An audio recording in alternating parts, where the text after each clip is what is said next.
galera, tudo bem? Estamos aqui para mais uma aula e hoje a gente vai falar de uma coisa que tem a cara do Enem, que é o repertório sociocultural. Até existiam outras referências em outras provas, mas é porque dar esse nomezão, repertório sociocultural, é uma coisa muito Enem. E a parte boa do Enem é que o Enem trouxe pra gente mecanismos muito claros de análise do seu repertório sociocultural. Primeira coisa que eu preciso é entender que dentro da construção da minha redação eu tenho uma lógica que é uma lógica hierárquica. Primeira coisa, quem é o chefe? Galera, o chefe é o tema. Não existe nada mais importante que o tema na construção do seu texto. A partir do tema, eu elaboro uma tese. O que é a tese? Um posicionamento central, aquilo que eu penso sobre o tema. Então, se eu tenho que escrever sobre democratização do acesso ao cinema no Brasil, a minha tese vai ser: o acesso ao cinema no Brasil não é democrático. É a minha opinião. Para sustentar essa opinião, para mostrar, porra, que eu sou esperto, que eu sou sagaz, eu preciso de um argumento. No caso, 2 argumentos, né? Então, eu quero trazer uma sustentação para essa tese por meio de argumentos. Eu falei que o acesso ao cinema no Brasil não é democrático? Não é democrático por quê, né? O que tem dentro dessa construção que faz com que ele não seja democrático? Eu tenho uma distribuição desigual dos cinemas no espaço urbano. Eu tenho cidades que até hoje não têm cinema. O acesso ao cinema, inclusive em relação à questão financeira, pode ser difícil para certos grupos populacionais. Ou seja, são caminhos que eu tenho para sustentar que a minha tese de fato faz sentido, para mostrar realmente que eu tenho razão, que eu sei o que eu estou falando, que eu manjo quando eu penso aquilo que eu penso. O repertório sociocultural, ele está aqui para quê? Para sustentar a sua argumentação, para sustentar o seu argumento. Então, a ideia do repertório sociocultural é que você ainda não é um grande especialista em nada. Você ainda não manja pra caramba, né? Não é uma referência na sua área. Ou mesmo que você seja, no momento que você está fazendo a prova do Enem, você não é uma referência da sua área, né? Porque você está fazendo uma prova de nível médio. Então, eu preciso me amparar sobre os ombros de gigantes. Eu preciso, atuar e legitimar e validar a minha argumentação com pessoas que sabem, que estudaram e que conhecem mais do que eu, exatamente para que eu tenha uma legitimidade dentro dessa lógica argumentativa. Galera, o repertório sociocultural, então, ele serve para respaldar o seu argumento. Eu tenho um pequeno caso que eu gosto de contar aqui, que eu acho que ajuda a gente a compreender essa lógica hierárquica, que tem a ver com a minha adolescência. A pequena Carlinhazinha. Eu tinha uma mãe, eu tenho uma mãe ainda, na verdade, porque ela é viva, e minha mãe, Cecília, é uma mulher rígida. Ela nega hoje, quando você era adolescente, eu não fazia isso tudo não, eu era mó de boa. Mas é mentira, balela. Ela era bem chata, bem rígida, bem exigente comigo. E todo mundo que tem pai exigente vai conseguir se correlacionar aqui com essa ideia, que é o seguinte: toda vez que você vai conversar com seus pais, se eles são pais exigentes, isso requer um planejamento mental. Então eu parava e ficava pensando, meu Deus, tenho que pedir uma coisa para minha mãe, como é que eu vou falar, o que eu vou conversar.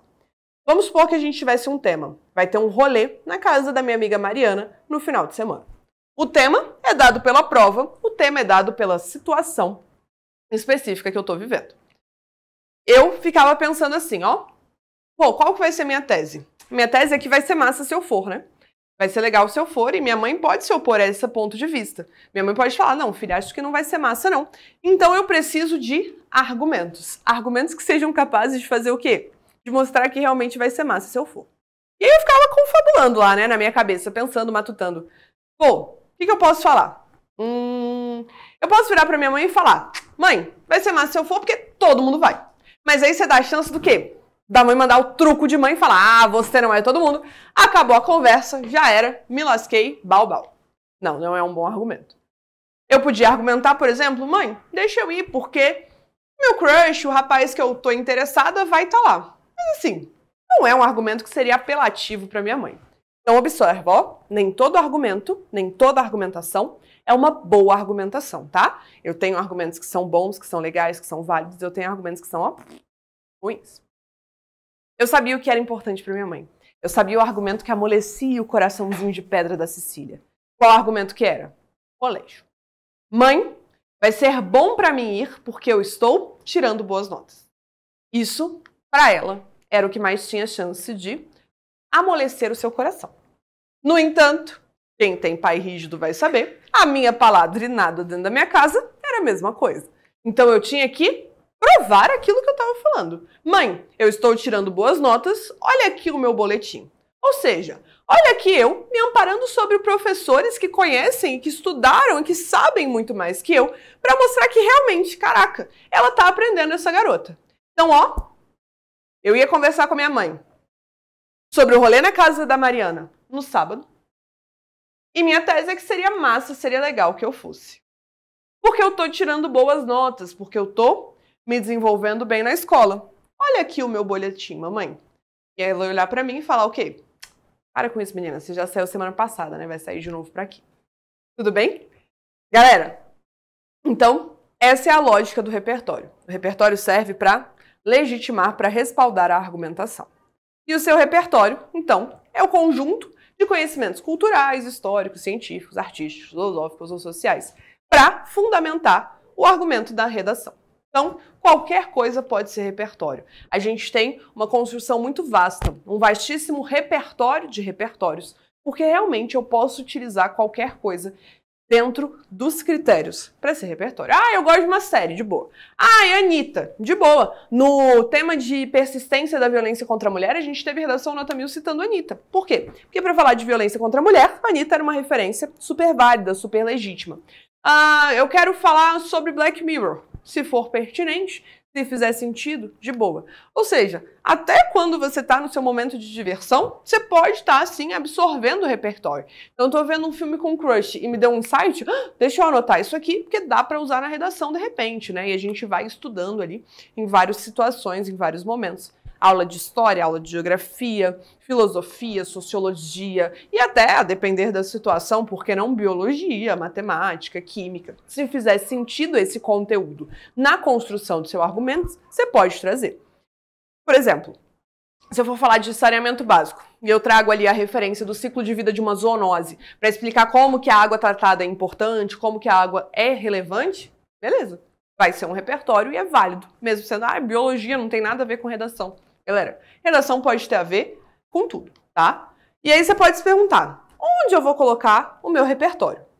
Bom, a gente costuma colocar muito na introdução, no desenvolvimento e no D2. No 1 e no 2. O da introdução, que é a contextualização, ele pode ser tirado. Eu posso contextualizar sem uma referência externa. No D1 e no D2, eles são obrigatórios, porque a gente já falou que eles amparam a minha argumentação.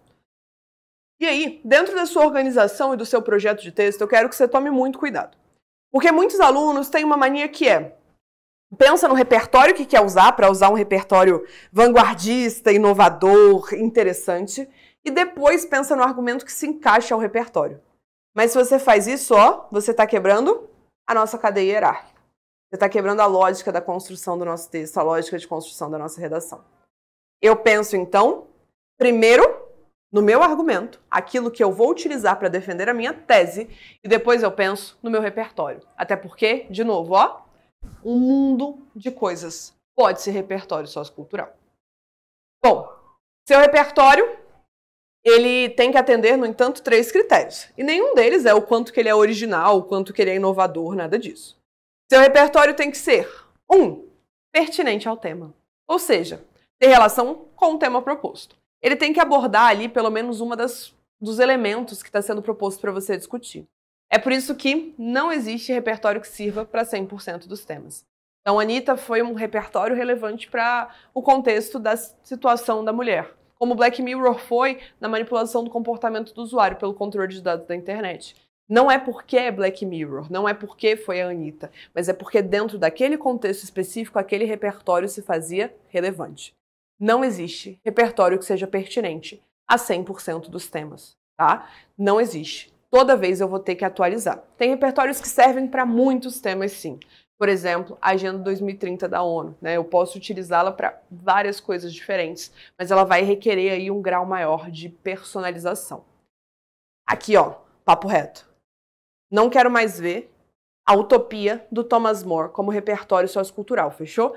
Segundo Thomas More, a sociedade perfeita, né? A utopia se caracteriza por uma sociedade sem problemas sociais. No entanto, na realidade brasileira, isso não está dizendo nada para mim.